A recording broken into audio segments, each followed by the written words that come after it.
Cuidado com as aparências. Quando disserem de novo que aquela pintura uma criança de 2 anos poderia fazer, desconfie da pessoa que disse isso. Quando a uma primeira vista um quadro lhe der essa impressão, olhe bem. Foi um adulto que fez. Esse adulto fez uma caminhada até ali. Tente saber a sua história. Então descobrirá um rio de reflexões. Aí perceberá que ao olhar novamente para aquele quadro, ele já não será o mesmo. Perceberá que ali estão guardadas algumas profundas reflexões e aspectos da sua própria vida. A uma primeira vista, esses quadros parecerão simplórios, mas se você os conceder um segundo olhar, isso ficará para trás, porque de um modo ou de outro, eles revelam alguma coisa que você normalmente vê, mas não nota.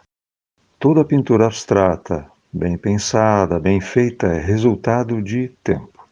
Tempo de vida ou simplesmente tempo para ser feita. Mark Rothko é um belo exemplo disso. Um sujeito introspectivo, difícil de lidar, mas muito concentrado. Foi de cima a baixo aquilo que buscou na pintura.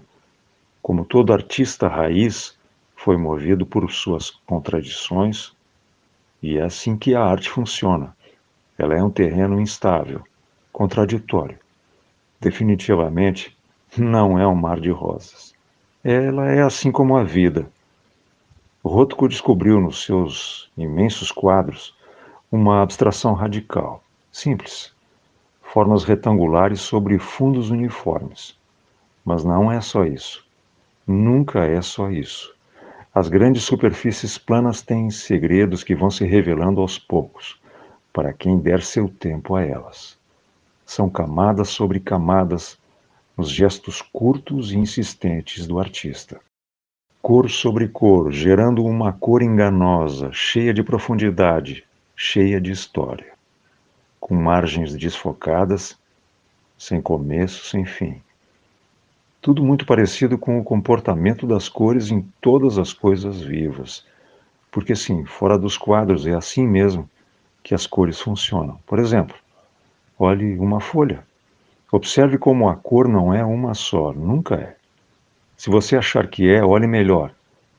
Existem transparências, reflexos, cores em camadas superpostas, mas sutis.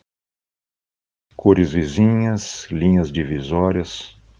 E agora olhe para o dorso de sua mão. Que cor você vê? Viu? Eis a essência da pintura abstrata de Mark Rothko. Estas poucas palavras não resumem a sua obra. Não poderiam, porque existe muito mais. Na sua obra existe um sussurro, um chamado. Ela pede silêncio e tempo, contemplação e espiritualidade. Para um ateu como Mark Rothko, esta é uma contradição e tanto.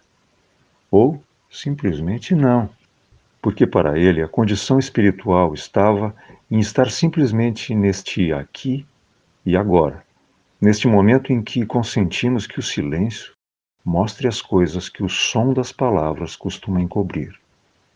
Contradições, radicais contradições.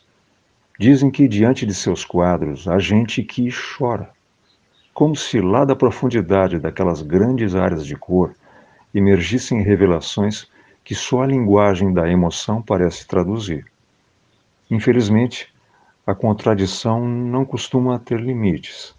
A busca estética de Rothko foi movida basicamente pela depressão. Esta pintura de grandes dimensões impunha a ele estar inteiramente presente. Era um diálogo profundo, solitário, intenso, e nada mais poderia curá-lo. Mas um aneurisma o incapacitou e não pôde mais pintar assim grande. Lhe restaram pinturas menores e mais alguns anos de vida. Por fim, em 1970, vulnerável aos assaltos da depressão, se foi deste mundo por uma decisão radical e irremediável aos 67 anos. Deixou para todos os belos frutos da contradição, suas obras que silenciam aqueles que se dispõem a lhes dar tempo. Estas são as crônicas da paisagem, a vida olhando para si própria, uma jornada feita por pessoas empenhadas num mundo melhor para todos. Tá bom? Até mais!